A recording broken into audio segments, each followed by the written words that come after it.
this rehab that I went to was a Christian-based rehab. Even though I hadn't dealt with my mental health issues properly, it was really valuable. There was a point where I had to go to hospital for alcohol withdrawals, which is something I'd never experienced. There's a lot of negatives in there, but it's not to discount that there are positives from certain drugs and stuff. Like, I wouldn't be where I am now if I hadn't have done all this stuff. What are some of the big silver linings that you got out of this whole life and experience? Probably new and strengthened friendships. Obviously a massive thing is losing friends. That's probably the hardest thing.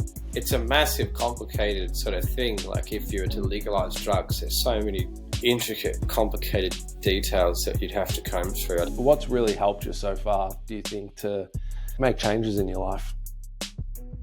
Boom. What's happening, everyone? Welcome to another podcast. I'm excited about today because I've had a couple of these funny ones happening lately where we go to interview some people that there's a connection from my past and growing up and stuff. So I always kind of get excited because I can't remember half the shit that happened in my life back then. And it always jogs my memory a little bit. And yeah, it's interesting to hear other people's experiences. So our guest today, Ben Xanax, is kind of from around the area that I grew up in and I think we went to the same school. Is that right? Is that what we've worked out? Maybe different years, but same school? Same school. You were 1 year above me. That's right. There we go. I'm sure we did something together at one point that we can't remember. That's right. So how are you, mate? Thanks for coming on. Excited to chat to you today. How you going? Yeah, good, my friend. Pleasure to be on it. Thanks for having me. Awesome. No worries. Yeah, so we connected over Instagram just on some stuff. I think you said that you'd listened to the podcast and then just recently you've done a pretty big, significant media story as well. So yeah, interested to kind of hear a bit of your story and your experience with that. So how we might start is let's just kind of go with the 3-minute snapshot. Do you want to tell me just the elevator snapshot of your life? I know it's probably hard to fit it all in 3 minutes, but and then we'll roll from there. Yeah. Probably pretty classic to most people that grew up in our area, really just hanging around the wrong people, a bit bored at school or didn't give a shit. Yeah. And then, just getting into the wrong drugs really young. Yeah. And then it just starts to escalate and probably not really realizing or having any idea about how important your mental health is, basically. And just a lot of the, stuff that happened when I was a kid, underlying issues that I never dealt with. Yeah. And then, sort of spiraled out of control, quite a few of our lives from that school. Yeah. And then I've sort of, ended up here in this sort of on and off recovery. I think as you know, it's going to be a journey probably for the rest of our lives, but yeah, man, it's, so do you mind giving us an insight? Cause that's interesting. I'd be interested to hear your perspective on this as well, because, there's the common narrative around, people that have problems with drugs is that you come from this really low socioeconomic kind of background, life's fucked, all this sort of stuff. And yeah, it's interesting that you say that people from, around that area in the school we went to, there was so many people that ended up just having some challenges with drugs, mental health, all different kinds of stuff. What was your upbringing like? Was it, sort of average? Did you have challenging stuff going on when you were growing up? Give us a bit of an insight into what your upbringing was like. I had a pretty good family, man. It's a middle-class family, really supportive parents. We moved around a lot. Dad was in the army. Once we hit me and my sisters hit high school, we stayed in Melbourne. And yeah, man, I didn't, have a bad family or anything like that. There was some sexual abuse when I was 7. That was not a family member. Yeah. Make that clear. And so that was something that I sort of, blocked out and I've been working through over the last 5 or 6 years. Yeah. And I was just sort of waiting for a time in my life that's not so hectic and to start some trauma therapy and really work through that. Yeah. But I mean, it's like there's so many different walks of life for people who get into drugs, and like you said, like our area sort of intersects a bit of shittier suburbs with some affluent suburbs, but at Sandy, everyone was just everyone had a different story, but like it's the same with something that I've really been thinking about lately is the same with drug dealers. I mean, you got people coming from really low socioeconomic commission housing, unsupportive families. There's obviously some racial minorities as well, but on the same token, you've got people like me who really just sort of was in a position to really make better choices. It's really across the board. With both addicts and consumers, which I find really interesting, and a lot of people sort of forget that as well. Yeah, and you're right. It's like I always say that to people. People find it hard to believe what it's now. I don't actually know what it's like, but like there was like when I was growing up, Hyatt. Like, don't get me wrong, it wasn't like Broadmeadows or anything, but it was kind of a bit. There was the commission flats there, and there was like some different stuff going on right in the middle of like the affluent suburbs. And it's funny, now you go to Hyatt and you can't fucking get an apartment under $1 million. It's crazy, man. And like when I was growing up, I just used to think like, I'm never gonna fucking live in Hyatt. And now it's like now it's a sought after place. So it's funny how shit changes and how things Hyatt was a ghetto. Yeah. It's funny, man. It is funny. Okay, so talk us through your story a bit. Like, so when did drug use like start for you? How did it start? What was going on at that time in your life? What kind of drugs were they? All that kind of stuff. I jumped the gun pretty quick. Like, I didn't really touch like a lot of drugs when I was young. Like, a lot of people talk about their addictions and it's like they start using it like 13, 14, 15. I smoked weed like once at high school, greened out. Had mushrooms at high school once, freaked out. And then those were pretty much the 2 times I just really had done drugs for the first time. And then I just went pretty much straight to oxys and heroin. And then that was sort of like my thing. And then obviously Xannies, I was just eating those like Tic Tacs. They sort of go alongside that sort of culture. So that sort of happened towards the end of year 12. There was a massive group of us that were all just really getting into the oxys back when they were obviously a lot easier to get 12 years ago. And then when when that stuff, it's classic. When that stuff clears up, like the next thing you do is smack. And then I don't know that many people who have maintained a healthy relationship with just smoking it and not moving on to injecting. But at some point for me, it just got to that. And I think it maybe was a year after high school. I just remember being at this factory job and just being like, I didn't even know what was going through my head, but I was just like, I just want to shoot up. And then I just walked out the door and just went to the flats and got on. And then sort of, I was always sort of like, I was able to sort of not manage my addiction in a sense that like it was obviously affecting my life and my mental health, but I was still getting up and going to work. I wasn't really hurting other people in a physical sense. And then, that went on for a few years. And then I took myself to a residential rehab, which became like a really distasteful experience for me. And with rehabs, I've since been to another rehab that was quite similar and it put a pretty bad taste in my mouth. But So there's a few things that I want to unpack there, particularly with that rehab stuff, because it's interesting. Because I guess and it's why we love talking to people like yourself that that have a personal story, because so many people listening to this, that are looking for help and answers, but we actually get a lot of professionals listening to this as well.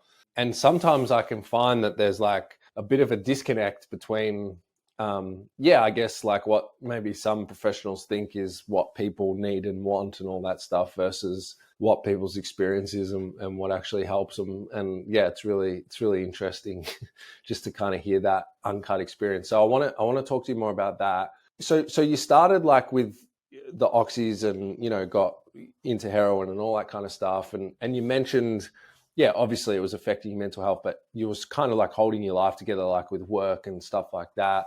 In that time, because I guess people just think about, you know, people using heroin as like, yeah, just sprawled out in the middle of Victoria Street or something. And it's not like that.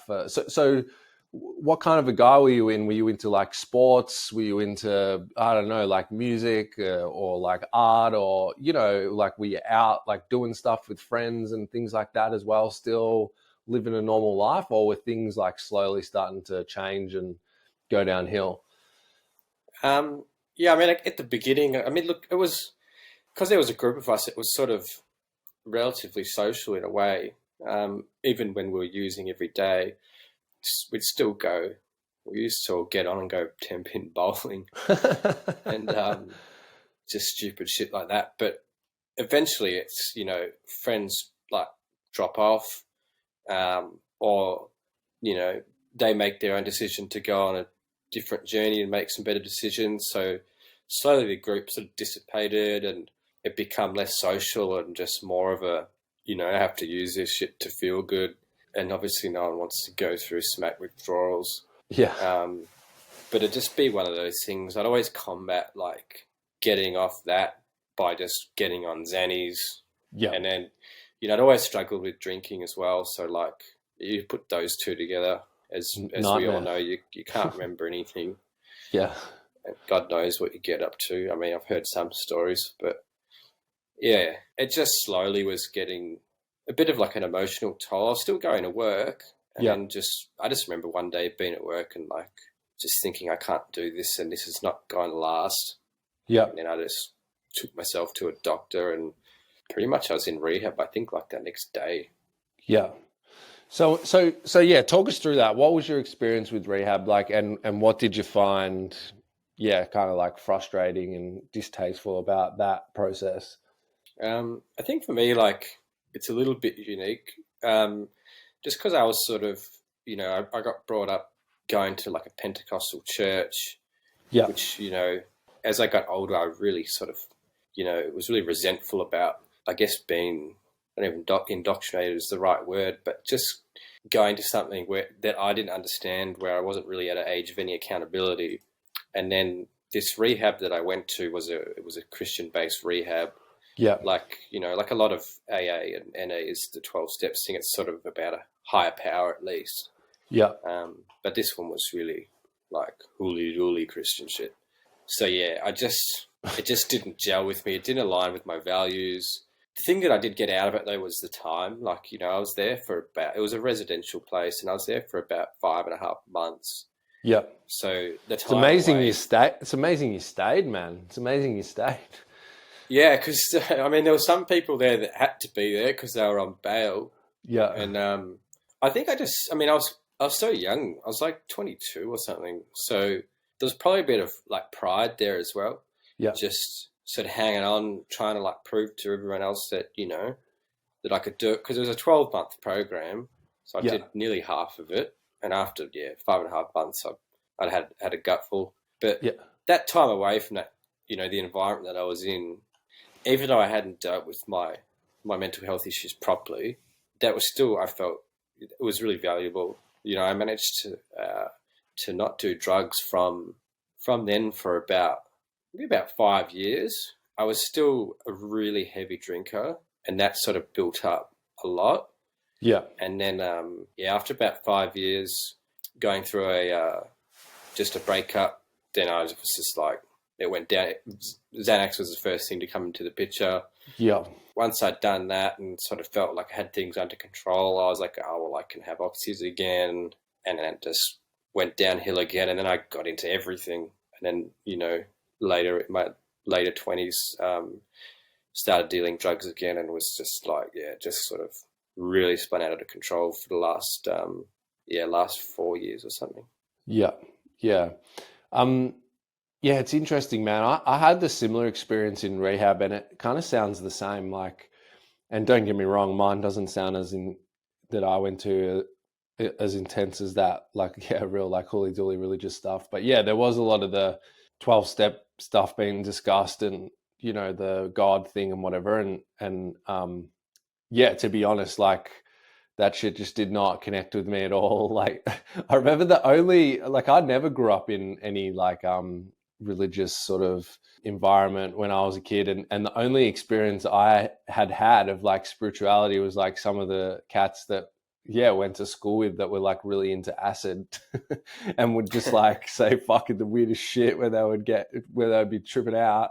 And I just thought it was weird, you know. So I remember when I felt fucked and I went to rehab, and then, you know, they were like telling me to pray and stuff. I remember, and I was the same. I was like 21. I remember just thinking, what the fuck is going on?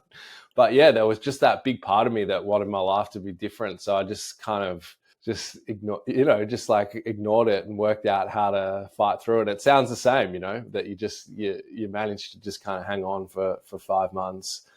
And kind of get through it. So the rehab that you went to recently, was it similar or had some of the same aspects as well? Yeah, it was pretty much the same, almost an identical sort of model. I feel like it's been adopted from something in America, and it seems like a fucking pyramid scheme of rehabs, really, to be honest. I definitely question if anyone there has a proper tertiary qualification. But you know, I don't discredit, like, I mean, I fucking hate religion. I don't believe in it. Well, I don't believe in God. Yeah. But, you know, I don't want to discredit that it can help some people. Like, of course, yeah. You know, I've seen some people, particularly in the last rehab, where it's like they've been in and out of addiction and prison for like 20, 30 years, you know, and for them, like, that's just their last. They've tried everything. They've tried so many different, you know, techniques and rehabs and whatever, and then they find God, and it's something for them to hold on to and grab onto, and it fills that void. Yeah. And you see them, you know, reconnecting with their family or their grandchildren and genuinely being happy and sober. I mean, if that's what it takes for someone else, then I'm all for it. Yeah, 100%. No, but you're exactly right. I agree, right? I agree, and have seen it help so many people. But it is interesting, like what you said, just unfortunately, like, yeah, the lack of regulation in the drug and alcohol rehabilitation space can, just sort of allow anybody to sort of set up shop and do stuff without, any kind of standards of qualifications and all that sort of stuff. So, often like people go into facilities not really knowing, like, kind of almost like what they're getting into, and they're in such a vulnerable situation, and it makes the whole thing confusing. And the main point is, like what you said, is that it leaves a bitter taste in people's mouth, which then can prevent them from, you know, getting help down the track in some other service that might be more, you know, suitable to them. So it's interesting. So that second time you went to rehab, how did that kind of come about? Did you like, was it off your own bat, or did you get court ordered, or like, did you do research into stuff? So the second one basically was, I mean, the reason I ended up at something so similar was I was in prison, and then, you know, wanted to get bailed. There was absolutely no way that I was going to get bail on the charges that I was on unless I was, you know, trying to get into some facility, I guess. So, you know, I couldn't really do much research from inside, and, you know, so with help from family, they just found this place, and really the crux of it was the longest possible program. Like, it was 12 to 18, basically, I mean, 12 to 18 months or something. I mean, you can essentially just live there, which is another thing about these rehabs which freaks me the fuck out. It's like people just get stuck in them. They finish their program, then they become like, you know, like a leader. Yeah. And then they become like, it's just this revolving thing, and then they're stuck there for like 3 or 4 years, because it's, you know, it's hard to come back into the real world, especially when it's residential and you're not allowed to go, you know, really go out, and, you know, you don't see your friends and family like as often as, you know, you might see someone once a month or something.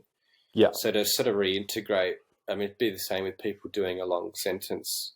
Just reintegrating into society is so hard, so they just get stuck in there. But yeah, so that's how I ended up there. Just found the place that would accept me on like, you know, I had a firearms charge, so there was a lot of rehabs that wouldn't take me.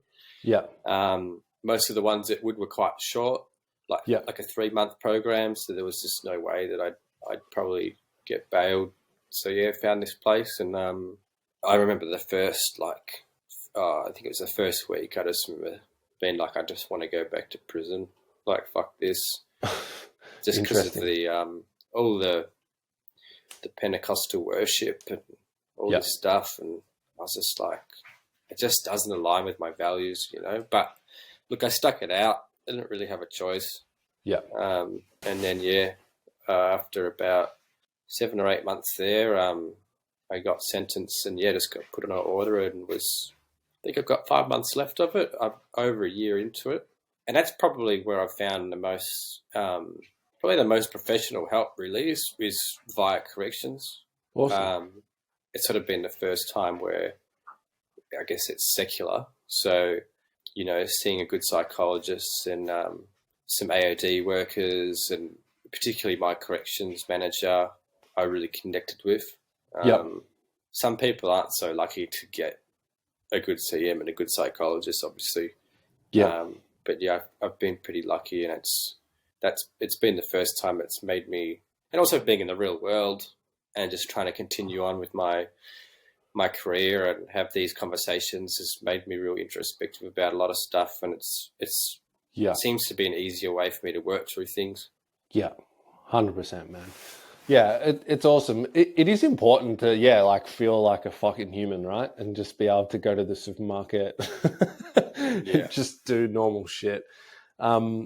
Interesting, man. So I'll come back. So, sorry, we're jumping around a bit here. It's just something that I'm like really interested in, right? And I was talking about it yesterday. So I was away. We're in Adelaide for a government meeting, and we were talking about that stuff just yesterday, because there's a treatment quality standards framework that's been meant to be rolled out by now.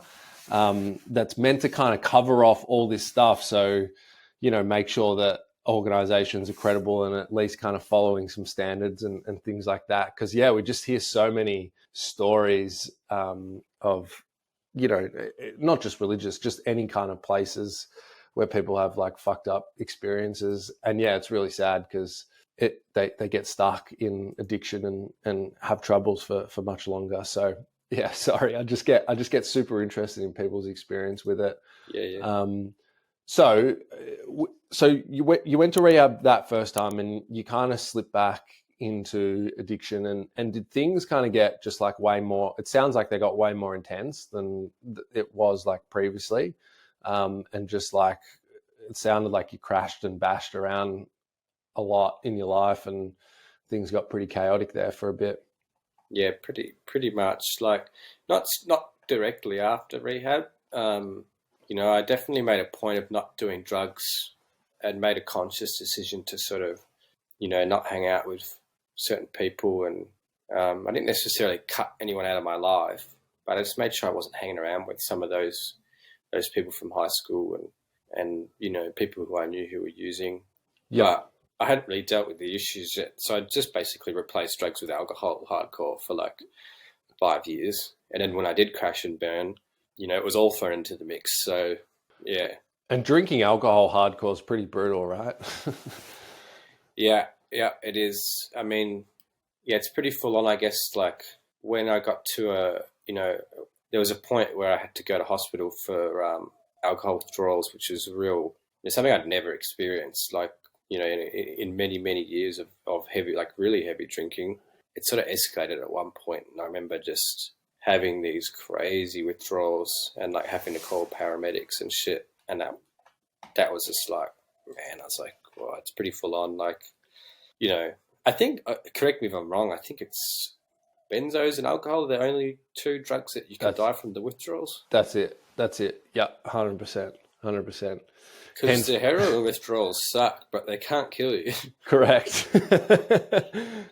Correct. Yeah, like from what I know, the heroin withdrawals sound like they kind of feel the worst and the most like they seem to be the most just observing my mates and stuff, the most not only physically but like psychologically just kind of like fucks with you for a while, you know, and it's hard to sort of overcome the monkey or whatever you want to call it. But yeah, like in terms of killing you, alcohol and benzos, and benzos seems like it's really fucked to come off as well. You know, just it's sort of ironic, really, because you go. I mean, if you're coming off alcohol, they put you on benzos. So for me, you know, going to hospital and they just pump me with like, you know, a Diaz drip and oxazepam, and I was just like, I'm being bricks like Tic Tacs. You're going to need to give me more than that. Like, this is not going to touch the sides. Yeah, 100%. And did you find with like all the, you know, you mentioned before like mental health and all that sort of stuff, did you find a lot of those drugs, although they kind of give you short-term relief, did you find like in the longer term it just kind of made your mental health worse, you know, particularly with like benzos and things like that? Yeah, probably goes without saying. But there's also, I mean, it's also like that whole journey is, there's so many conversations that I've had from being on substances that have sort of really informed my worldview in a positive way and sort of shaped the way I am, which is not to glorify drug use, but I think that probably is, you know, where I sit with the my interests in like people having more awareness and understanding about drugs and the legalization and harm reduction as opposed to the stigma attached to them. There's a lot of negatives in there, but it's not to discount that there are positives from certain drugs and stuff. Like, you know, I wouldn't be where I am now if I hadn't have done all this stuff, and I don't really, you know, I try not to look back. You know what I mean? Yeah, it's interesting, man. It's cool. It's really cool that you have that perspective. It's because I think that's the way that, yeah, like the conversation, if we're actually going to help people in general with it, like that's the way that the conversation has to sort of shift and change, you know, like obviously yourself and in my story as well, like the things got right to the pointy end. And yeah, things weren't so good, but yeah, there's a lot of people that, you know, kind of use drugs and it is like positive and it does help them. And if we had that more sort of mature conversation in society about it, you know, we could probably get a lot more people coming forward and asking for help, you know, a lot earlier if they need it, a lot earlier than they do, because it's not stigmatized, you know, all that kind of stuff. It is like really interesting. Yeah. So, and like, how were you funding all this? It sounds like you were using a lot. Like, were you working? Like, you know, like how do you go about, yeah, just what was your life like in this time when all this different stuff was going on? I mean, it really, the last stint of years of madness was just funded by dealing drugs. And it sort of really started to kick off in COVID, I guess, and then throughout the lockdowns and stuff, you know, there's a lot of time to do fuck all, really, and a lot of people wanting to buy drugs. So yeah, the finance really came from selling, but it wasn't like, for me, it wasn't some sort of junkie type of situation where it's like, fuck, I gotta sell this and then to eat my profit sort of thing. Like, you know, I was being as reckless as I was because I was off my head on the Xans.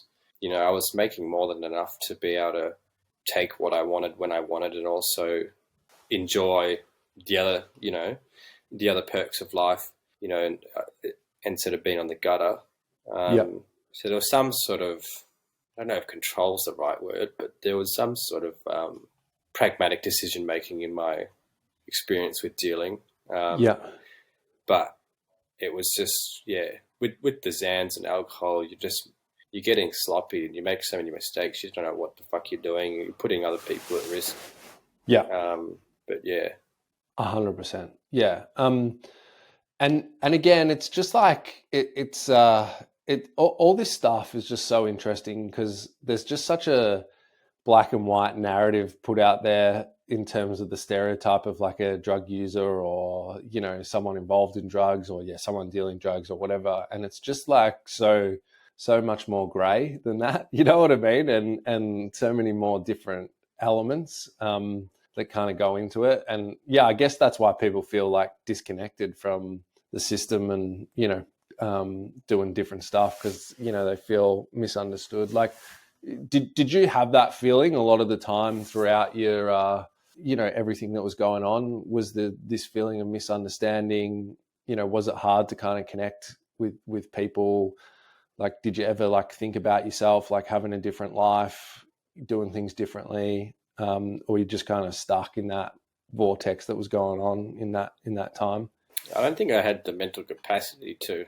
Yeah.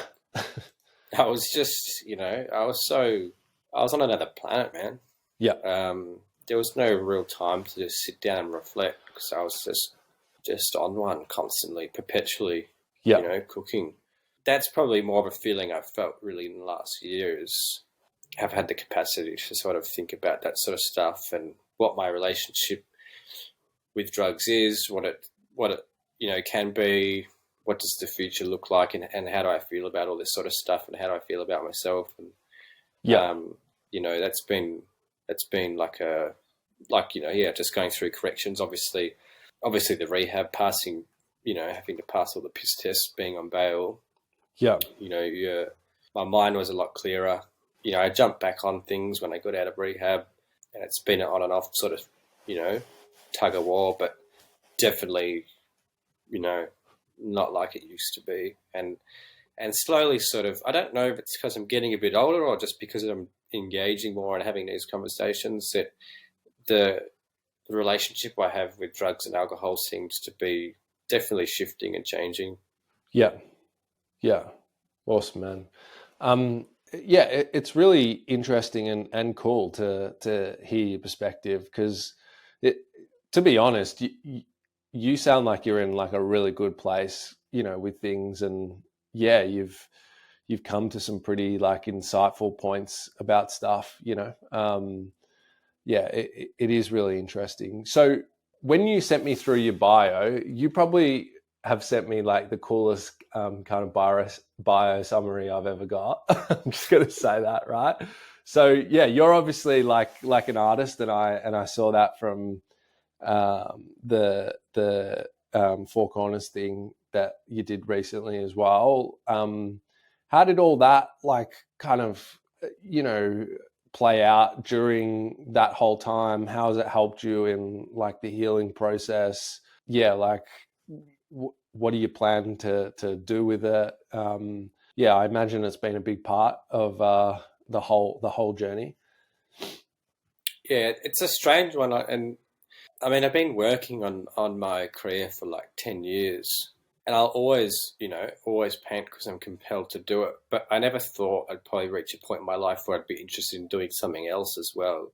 Yeah. But coming out, like, you know, I was talking to someone yesterday morning who's, you know, had done 4 years prison and really turned his life around. And, you know, I just mentioned to him about my short stint. You know, I always just would call myself a visitor, really.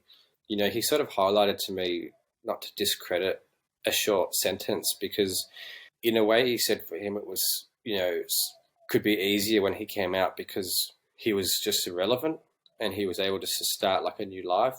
Yeah. Whereas I guess for me, the dust hadn't even settled yet within my community.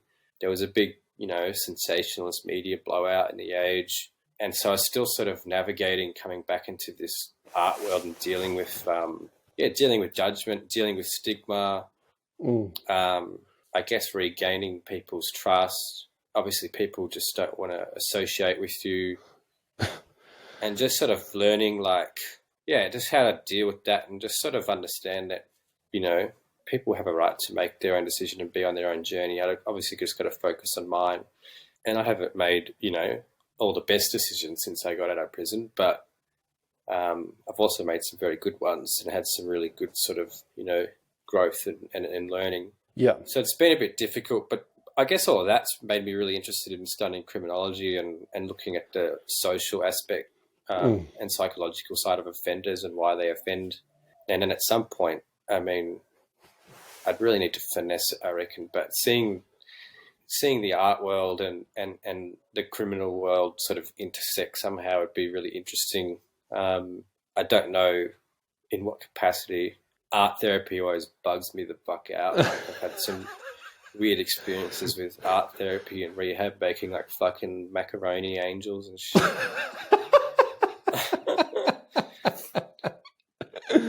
That's funny, man. Do you know one time we did this? It was actually kind of cool. One time we did this thing that these two therapists, they were psychiatrists, right? But they were sort of they were kooks, man. They were like the you know, obviously like a product of like the 70s or whatever. And I was staying at like this youth kind of rehab place or whatever you call it. Anyway, we used to do these groups, and then they came in and they wanted to do like what's it called? Like it was like drama improv, but it was kind of like pretending that you were in like a mental institution or something, right? So they had us all. There was like 15 of us, right? Pretty fucking crazy. Like, well, most of us are just all off drugs recently.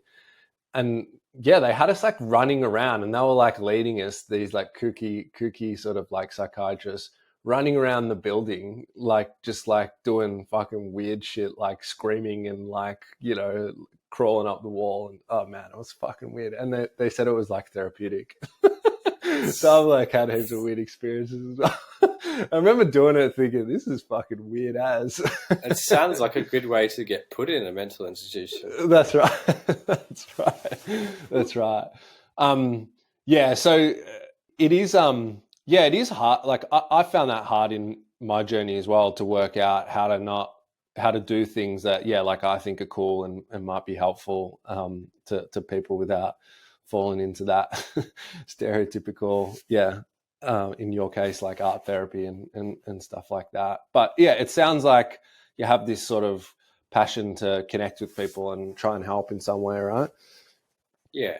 I mean, I think that like, I mean, people who are in addiction or not in addiction, or maybe they've been sober for 5 years, maybe they've been sober for 6 months, or they're still active, like still there's some capacity with everyone to connect with someone who's struggling and talk to them. Obviously, I guess it's not really an analogy, but if you've been in and out of addiction for 20 years, you're still probably going to be in a better position to help someone who's in addiction in a really early stage.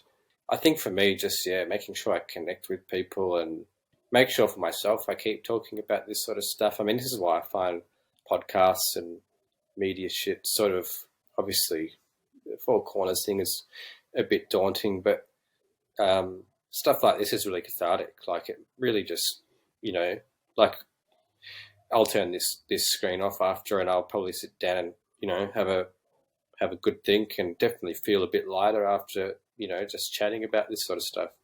Yeah. Awesome, man. Yeah. Well, I was the same. I always used to think like, how is just like talking about shit going to help me? And then like I would do it, and then I would just feel better afterwards. So I was just like, all right, I'll keep trying to do it. Can I ask, like, because I've never been in a situation like that, but like you mentioned, there was a bit of a media beat up, you know, when things kind of blew up with your court stuff and whatever. Like, how much of an impact did that have on you, and how did you deal with it? And, you know, like, how did you like navigate that, if you did at all, or if you just kind of just put your head down and just tried to keep moving? It really fucked with my mental health at first, like, especially coming out of rehab. Like, I had no idea how. I mean, I knew that there was a newspaper article, but I didn't realize that every single fucking person I knew about this story. Like, there wasn't one person in my life that didn't know, even, like, you know, just even in the art community. So it was sort of hard. Like, I had a lot of anxiety just going to openings and stuff. I still go out to openings now, but definitely not as much as I used to. But I guess I just sort of look. At first, I isolated a little bit. Was pretty scared of just putting my head out there and getting back into that world. But eventually, I just realized, look, I've made some decisions that have changed the trajectory of my life completely that I can't take back. So I just embraced it really, and that's when I started to be like, well, all right, I'll do this. I'll do a podcast. I'll do this interview. I'll do that because, I mean, what else can I really do? Yeah, like it's easier just to embrace it and have these conversations, even though, like I made a post on Instagram the other day with a podcast I did with my friend Jack. And it's just really funny because it was recorded about 6 months ago, and you can even hear like an attitude in my voice in it. Like, like I sound like a real fucking yobbo and a bit really like real angry at the world sort of thing at points. And I was a bit embarrassed about it, but like he said to me, like, it's still important, like these conversations that they mark a point in time in your life, and you get to go back and listen to them and reflect. And by doing that and also having those conversations moving forward, like, I find that, I'm constantly sort of learning and growing, which I think is really important. Yeah, man. It's cool. Well, that's what I was going to ask you. So like, I love a silver lining, right? Because what else do you have? But if you're to kind of like reflect on all of this, I'm sure there's probably stuff that's happened that you probably think, fuck, in some ways, I wish that didn't happen. But yeah, like what are some of the big silver linings that you got out of this whole life and experience, I guess, that you've had to date? I think probably new and like strengthened friendships. Yeah. Obviously a massive thing is like losing friends. Like, that's probably the hardest thing. Yeah. But yeah, it reminds me that I've made a lot of new friends, and then there's a lot of friendships that I had that have just been, really strengthened, and just having the capacity to be involved in something different as opposed from just being, this drug taking painter. It's like, I've got the capacity to sort of talk a bit more in a positive light about this sort of stuff, and just sort of bring a bit more awareness to, how serious addiction can be and how it does affect, or how it's affected myself and how I affected others and how it can affect others. And just having a bit of a platform is good, I think. Yeah, 100%. So if I can, again, it's just because I'm interested in different people's like perspectives, and like, yourself, you're obviously sort of in that point where you're reflecting and sort of somewhat freshly out of the haze of it all. Like, what do you think about those bigger conversations when you hear them about like legalizing drugs or decriminalizing drugs, just from like the experiences that you've had? Like, do you think it would be a good thing? Question without notice. Sorry. I think it would. Yeah. I think it would be good. I mean, it's a massive, complicated sort of thing. Like, if you were to legalize drugs, there's so many intricate, complicated details that you'd have to comb through. I don't really like. I had this conversation with a friend a couple of weeks ago, and I was sort of like, I think drugs should be legal, but I can't really see the purpose in making ice legal. Yeah, because they were sort of like, well, heroin and ice shouldn't be legal, and I was like, well, if heroin was regulated and you've got your safe injecting rooms, I mean, people aren't going out and getting into fights when they're on the nod. They just want to sit on the couch. Like, whereas I was like, but with ice, I'm like, I can't really see anything positive coming from it. It's a bit complicated, but like, I'd say like marijuana and ketamine are going to be legal in the next 5 to 10 years, probably. Yeah. Even for recreational use. There's definitely some positive things that can come from some drugs if it's monitored and regulated. how you do that. I mean, I don't know. I mean, obviously other countries have done it with certain things, and we're using ketamine and cannabis for medical use now. Yeah. But yeah, I think it's important. I mean, it takes away the stigma. Yeah. It takes away the stigma from drug dealers, because I don't know if there'd be any left if we put tax on it. That's right. I guess there's still always going to be a black market, but like you said earlier, it gives people the opportunity to stop the situation from spiraling out of control before, because the services are there and the awareness around harm reduction is there.